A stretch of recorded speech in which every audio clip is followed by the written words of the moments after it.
ఈ రోజు ఏలూరు పరిసర ప్రాంతమైన గొల్లాయిగూడెంలో వేంచేసి ఉన్న శ్రీ శ్రీ చంద్రమౌళీశ్వర నందీశ్వర స్వామివారి ఆలయం యొక్క వైశిష్ట్యాన్ని తెలుసుకుందాం. ఓం త్రయంబకం యజామహే సుగంధిం పుష్టివర్ధనం ఊర్వారుకమివబంధన మృత్యోర్ముక్షీయ మామృత.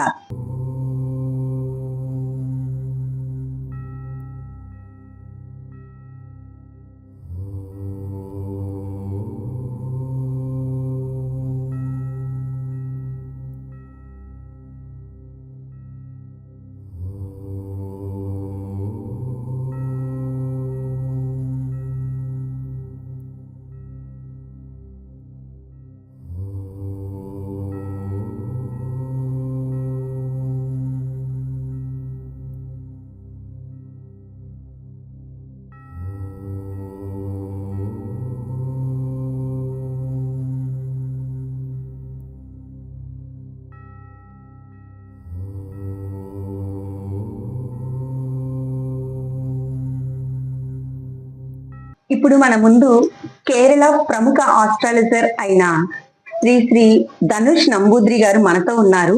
ఈ ఆలయం యొక్క వైశిష్ట్యాన్ని వారి మాటల్లోనే తెలుసుకుందాం. నమస్తే గురువు గారు. నమస్తే అమ్మా. ఎలా ఉన్నారండి? బాగున్నానమ్మా, మీరు ఎలా ఉన్నారు? బాగున్నాను సార్. గురూజీ, అసలు ఫస్ట్ ఈ గుడి కట్టాలి, ఇంటిదిగా చెయ్యాలి అనేసి మీకు ఎలా అనిపించిందండి? అంటే అమ్మా, ఇక్కడ ఈ గొల్లాయిగూడెం కాలనీది. నా పేరు ధనుష్ నంబూద్రి అమ్మ. గత 15 సంవత్సరాలుగా నేను కేరళ ఆస్ట్రాలజిస్ట్ గా ఉంటున్నాను. అలాగే ఇక్కడ గతంలో కొన్ని సంవత్సరాల క్రితం డంపింగ్ యార్డ్ అమ్మదంతా. ఈ డంపింగ్ యార్డ్ లో మన గవర్నమెంట్ వారు ఇచ్చిన ఇళ్లలో కొన్ని ఆకృత్యాలకు సంబంధించినటువంటి కొన్ని కార్యక్రమాలు జరిగేవి. అప్పుడు చాలా మంది ప్రజలందరూ కూడాను, ఇక్కడ ఉన్న నివాసులందరూ కూడాను ఇల్లు ఇచ్చిన తర్వాత చాలా భయభ్రాంతులకు గురయ్యేవారు. అప్పట్లో మనం ముందుకు వెళ్ళాలన్నా నాకు సరైన సపోర్ట్ ఉండేది కాదు. అయితే రాను రాను క్రమేణా కొంతమంది బలం ఏర్పడడం, కమిటీ వారు, మన కాలనీ వాసులు, అలాగే మా పెద్దలు, మా బంధువులు అందరూ కూడా ఏర్పరిచి అందరూ, నానా ఇక్కడ రకరకాల కళలు వస్తున్నాయి, పీడకళ్ళు వస్తున్నాయి, చూడలేనివన్నీ చూస్తున్నాము, అందరూ చిన్నపిల్లలతో ఉన్నవాళ్ళం, ఏదైనా కార్యక్రమానికి శ్రీకారం చుట్టాలి అని చెప్పేసి అన్నారు. అయితే అప్పట్లో నేను నుంచి మనకి ఆదాయం కొంచెం అందుబాటులో లేక మనం ముందుకు రాలేకపోయాం. తర్వాత క్రమేణా ముందుకు రావడం, పెద్దల సహాయ సహకారాలు, అలాగే నాకు ముందుండి నడిపించండి మరి ఏలూరు ఎమ్మెల్యే గారు మరి చంటి గారు, వాళ్ళు నాకు ముందుండి బాగా మంచి ప్రోత్సాహం ఇచ్చి, మరి అలాగే వంగలపూడి పోతురాజు గారు ఒక ఆయన ఉన్నారమ్మా, వారు నన్ను ముందుండి నడిపించారు. అలాగే ఈ కార్యక్రమానికి శ్రీకారం చుట్టడం, మరి శివాలయం అంటేనే చాలా మందికి బాగా అంటే ఇంట్రెస్ట్. ప్రతి ఒక్కరికి శివభక్తులు, ఆధ్యాత్మికంగా డివోషనల్ ప్రతి ఒక్కరు కూడాను అభిషేకాల కార్యక్రమాలు కానించి అర్చనలు కానివ్వండి, ప్రతిదీ కూడా ఏదైనా సరే ఒక మెరాకిల్ జరుగుతుందని చెప్తా వచ్చారు. గురూజీ, ఈ ఆలయం ఏ సంవత్సరంలో ప్రారంభించారు? ఎంత వ్యవధిలో కంప్లీట్ చేశారండి?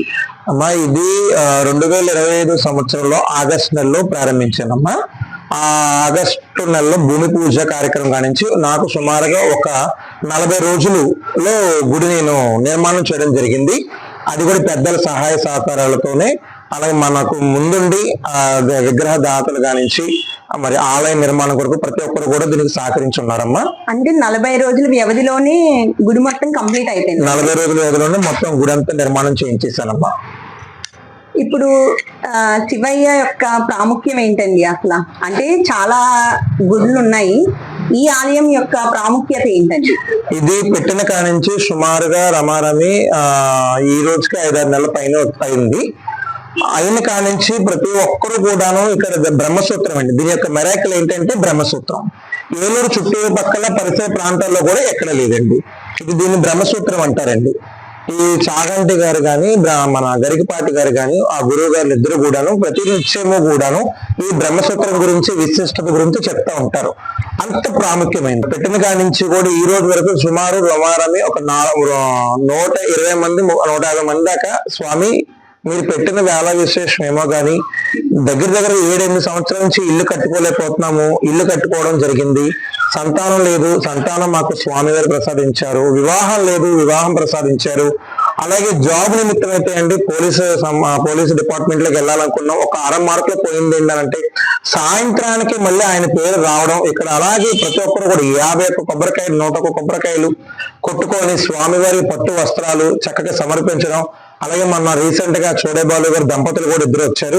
స్వామివారికి నాగ పడగలతో స్వామివారికి సమర్పించారు. పట్టు వస్త్రాలు భార్య భర్తలు ఇద్దరు కూడా సమర్పించారండి. అంత మెరాకిల్ ఇక్కడ అనుకున్నట్టు జరుగుతుంది. అతి తక్కువ టైంలో చాలా ప్రసిద్ధిగాంచిన దేవాలయం శ్రీ చంద్రమౌళీశ్వర స్వామి దేవాలయం అండి. ఈ స్వామివారికి మన సహస్రాలతో చేసుకున్నటువంటి అభిషేకం మనం దగ్గర నుంచి కూడా చేసుకోవచ్చు, ఎలాంటి అభ్యంతరం లేదు. ఇది వాయు ప్రతిష్ట. ఈ వాయు ప్రతిష్టలు ఎలాంటి అభిషేకం అయినా సరే, ఎలాంటి టైం అయినా సరే ఆ స్వామివారి ముఖద్వారాలు తెరిచే ఉంటాయి. కాబట్టి ప్రతి ఒక్కరు భక్తులు శివనామ స్మరణలో రానటువంటి ఈ యొక్క శివరాత్రి పర్వదినంలో కూడా మన సహస్రాలతో చేసుకున్న భాగ్యం మరి ఈ దేవాలయం కమిటీ వారు కూడా మరి కల్పించారండి. గురూజీ, ఇప్పుడు ఒక ఆలయాన్ని నిర్మించడం అంటే అది మామూలు విషయం కాదండి. అసలు ఆలయాన్ని నిర్మించాలని మీకు సంకల్పం ఎలా కలిగింది? మీకు ఇందులో ఆటంకాలు ఏమైనా ఎదురయ్యాయండి? ఆటంకాలు కూడాను, సంకల్పం అంటే కూడా మొత్తం వివరంగా చెప్తానమ్మా. నేను ఇక్కడికి వచ్చే సుమారుగా ఈ కాలనీలోకి వచ్చి 20 సంవత్సరాలు అవుతుంది. 20 సంవత్సరాల కిందట కలమ్మ నాది. ఈ 20 సంవత్సరాల నుంచి కూడాను ఎప్పుడెప్పుడు కట్టాలా అనే ఒక దేవాలయం ఆ చేతుల ద్వారా నిర్మించాలా అని నిద్రలేని రాత్రులు గడిపాను నేను. మరి నా తల్లిదండ్రులు నాకు ఇచ్చిన వరం ప్రకారం వాళ్ళ ఆశీర్వాదంతో నేను ఒకనొక టైంలో ఇక్కడ వచ్చిన ఈ 3వ సంవత్సరం అమ్మా, అదే ఆ టైంలో ఆ సంవత్సరం నాకు విపరీతంగా కళ్ళు వచ్చి ఉండేవి. ఇక్కడ శివుడు సంచరిస్తున్నట్టు, కుక్కలు ఇదే ప్రాంగణంలో గోల పెడుతున్నట్టు, ఇదే ప్రాంగణంలో ఆవులు సుమారుగా రమారమి ఒక 20 నుంచి 30 ఆవులు ఈ ప్రాంగణం చుట్టూ తిరుగుతున్నట్టు కళ వచ్చింది. అలా కళ రావడం, అలాగే కొన్ని రోజుల్లోనే అలా నెరవేరడం, లైవ్ లో కూడా ఆవులు రావడం, ఆ లైవ్ లో కూడా ఇదే ప్రాంగణం చుట్టూ కూడా తిరగడం, ఈ ఒక మెరాకిల్ కనిపించింది. ఏంటి ఇదొక షార్ట్ టైం లోనే ఇలా రావడం ఏంటి, ఈ షార్ట్ టైం లోనే నాకు ఇలా జరగడం ఏంటి అనేది నాలో నేను తెలుసుకోలేకపోయాను. అలా అనుకున్న సందర్భంలోనే నా తల్లిదండ్రులు చెప్పాను, నాన్న అమ్మ ఇలాగ కడదాం అనుకుంటున్నాను. ఏంటంటే అదే డబ్బుతో కూడుకునే పని, నీ ఒక్కడి వల్ల అవ్వదు, నా దగ్గర కొంత అమౌంట్ ఉంది, మిగిలింది పెద్దల్ని మన కాలనీ వాసుల్ని మరి అందరినీ కూడా అడుగుదాము, దాన్ని బట్టి ఏమన్నా వారు కూడా సలహాలు ఇస్తారు కదా అని చెప్పేసి అన్నారు.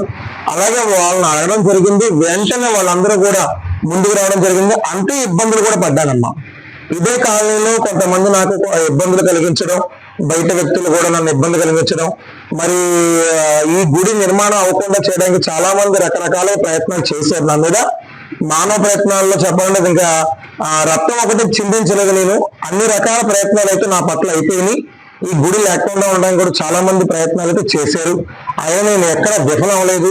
నేను నమ్ముకున్న భగవంతుడు ఉన్నాడు, నేను నమ్ముకున్న నా అయ్యప్ప స్వామి ఉన్నాడు. ఎక్కడ కూడా నేను ఈ విషయంలో రాజీ పడలా. నేను ఎంత ఇబ్బందులు పడినప్పటికీ కూడా ముందుకు వెళ్ళిపోయినా కానీ ఎక్కడైతే నేను కొట్లాట్లు కానివ్వండి, మాటలు కానివ్వండి, నాలో దౌర్జన్యం కానివ్వండి, చాలా మంది రకరకాలుగా నేను హాస్పిటల్ కూడా పాలయ్యాను. అంత సిచ్యువేషన్ కూడా నా పట్ల కలిగించారమ్మా. గురువు గారు, ఇన్ని ఒడిదుడుకుల మధ్యలో మీకు సపోర్టర్ గా నిలిచింది ఎవరండి? నాకు ముఖ్య కారకులు దీంట్లో ఈ దేవాలయానికి స్థాపించడానికి నాకు ఎన్నుండి నడిపించిన నా తల్లిదండ్రులు కారణమైతే, ప్రత్యక్షంగా పరోక్షంగా వంగలపూడి పోతురాజు గారమ్మ. ఆయన నాకు ముందుండి నడిపించి ఈ దేవాలయానికి వంగలపూడి బ్రదర్స్ అని కూడా చెప్పాలి, ముందుండి నడిపించారమ్మా. దీంట్లో ప్రతి దాంట్లో కూడా వారు ఉన్నారు, నాకు సపోర్ట్ గా ఉన్నారు. అలాగే నా కుటుంబ సభ్యులు, మా మావయ్య గారు కానివ్వండి, నా బంధువులు కానీ వాళ్ళు కూడా నాకు ముందు నడిపించారమ్మా. చంద్రమౌళీశ్వర ఆలయంలో స్వామివారు బ్రహ్మసూత్రంతో ఉన్నారన్నారు. ఆ బ్రహ్మసూత్రం యొక్క వైశిష్ట్యం ఏంటో మాకు తెలియజేస్తారా? మన శివాలయ దేవాలయాల్లో చాలా మంది మామూలుగా శివలింగాలు ఉంటాయమ్మా.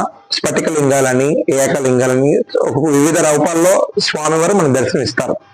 ఈ బ్రహ్మసూత్రం అనేది సాక్షాత్ చంద్రమౌళీశ్వర స్వామి వారు జయేంద్ర సరస్వతులు నగరమ్మ వారు పెట్టిన పేరే ఈ దేవాలయానికి మనం పెట్టాం, శ్రీ శ్రీ చంద్రమౌళీశ్వర నందీశ్వర స్వామి దేవాలయం అని. అలాగే ఈ బ్రహ్మసూత్రాన్ని గనక విశిష్టత ఏంటంటే, ఆ బ్రహ్మసూత్రం ఉంటే ఒక ఆయుష్ ఉంది. సుమారు ఒక మనిషి జీవించాలంటే ప్రమాదం ఒక 60 ఏళ్ళు కానీ, చాలా అతి తక్కువ కాలంలో కొన్ని మరణాలు జరుగుతూ ఉన్నాయి. ఆరోగ్య సమస్యల వల్ల అలా రకరకాల ఇబ్బందులు కూడా ఉన్నాయి. కానీ ఈ బ్రహ్మసూత్రం ఆ పరమశివుడు ఇచ్చిన ఒక వరం అమ్మ. ఆ బ్రహ్మసూత్రం కనుక చూస్తే నూట ఒక్క ఆయుష్ పెరిగిద్దమ్మా. అలాగే ఆరోగ్య సమస్యలు పటాపంచలైపోతాయి. ఎవరైతే చేతబడితే బాధింపబడుతున్న వారు వివిధ ఆరోగ్య సమస్యల వల్ల వివిధ రూపాల్లో ఏదో ఒక అనారోగ్యాలతో ఉంటున్నారు. చాలా మంది ఈ రోజుల్లో లేని వారంటూ ఎవరు లేరు. వారందరూ కూడా ఈ బ్రహ్మసూత్రాన్ని కనుక దర్శిస్తే గనక ఆ స్వామి ఒక ముక్కంటి రూపంతో ఆ త్రినేత్ర స్వరూపమైనటువంటి మూడో కన్ను తెరిచినటువంటి భాగ్యాన్ని మనకు కలిగిస్తారు. ఎందుకంటే ఎవరైతే మొరపెట్టుకుని చేతులు జోడించి అడుగుతున్నారో, ఆ స్వామి సన్నిధానానికి వచ్చి ఈ బ్రహ్మసూత్రాన్ని దర్శిస్తున్నారో, ఆ స్వామి వారి పట్ల ఎల్లవేళలా ప్రతినిత్యము అండ దండ నీడలా కాపాడుతాడని రక్షణ ఉండడాన్ని ఆ స్వామి చరిత్రలోను ఆ స్వామి వాడుక భాషల్లోనూ ఉంటుంది. అలాగే ఈ బ్రహ్మసూత్రంలో ప్రతిదీ కూడాను నెగిటివ్ తో ఎవరైతే బాధపడుతున్నారో దర్శించుకున్నారో వారికి ఇక్కడి నుంచి వెళ్ళిన తర్వాత ఆ నెగిటివ్ అనేది మొత్తం పటాపంచలైపోద్ది. ఇక్కడి నుంచి వెళ్ళిన తర్వాత ప్రతి ఒక్కరు కూడా ఫుల్ పాజిటివ్ తో ఉంటారు. అనుకున్నది అనుకున్నట్టు నెరవేరుతుందని స్వామివారి శాసనాల్లో కూడా ఉన్నాయమ్మా. ఈ యొక్క బ్రహ్మసూత్రం యొక్క విశిష్టతమ్మ. గురుగారు, ఇప్పుడు ఆలయంలో జరిగే కార్యక్రమాలు ఏ రకంగా చేస్తారండి? ఏమేమి ఉన్నాయి? ఈ దేవాలయం పెట్టిన కాడి నుంచి కూడాను ప్రతి సోమవారం మరి లలిత పారాయణం చేసేటువంటి సభ్యులు మహిళలు ఉన్నారమ్మా, సుహాసినులు ఉన్నారు. ప్రతి సోమవారం అండి? ప్రతి సోమవారం లలిత పారాయణం చేస్తారమ్మా. ఆ లలిత పారాయణం చేసి ఒక 15 మంది 20 మంది ఉన్నారు. వారు చేసిన తర్వాత అలాగే ఆ ప్రతి సోమవారం ఆ స్వామివారికి పంచామృత అభిషేకాలు, అలాగే పంచరుద్ర హారతులు, అలాగే ప్రతిదీ కూడా కార్తీక మాసంలో ఎక్కడ కూడా ఏది కూడా రాజీ పడల దైవారాధనలో డివోషనల్ గా ఎంతైతే మనం చేయాలో స్వామివారికి ఆ శాసనాలను అనుసరిస్తూ స్వామివారికి సంబంధించిన హారతులు అంటే చాలా ఇష్టం, చాలా అంటే చాలా ఇష్టం. ఆ హారతులు కూడా మరి నారాసాయి గణేష్ వారితో ప్రతి సోమవారం కార్తీక మాసం ఎక్కడ కూడా రాజీ పడకుండా వారితో ఇప్పించడం, అలాగే మా కాలనీలో ఉన్నటువంటి మహిళలందరూ కూడా స్వామివారి వారి సహస్రాలతో అభిషేకం చేసుకోవడం, పూలాభిషేకం కానివ్వండి, పంచామృత అభిషేకాలతో కానివ్వండి, పళ్ళ రసాలతో కానివ్వండి, పాలు నీళ్ళతో కానివ్వండి అభిషేకించడం చాలా అమోఘాన్ని పెట్టడం జరుగుతుంది. అనుకున్నట్టు కూడా వారికి కూడా కోరికలు నెరవేరాయని చెప్పేసి వారి మాటల్లో కూడా మనం చాలా మంది విన్నాము. ఈ కాలనీ సుమారు బయట వారే కానివ్వండి, కాలనీ వాసులు కానీ 100 నుంచి 150 మంది వరకు గుడి కట్టిన కాడి నుంచి ప్రతిదీ ఒక మెరాకిల్ అని చెప్పారమ్మా.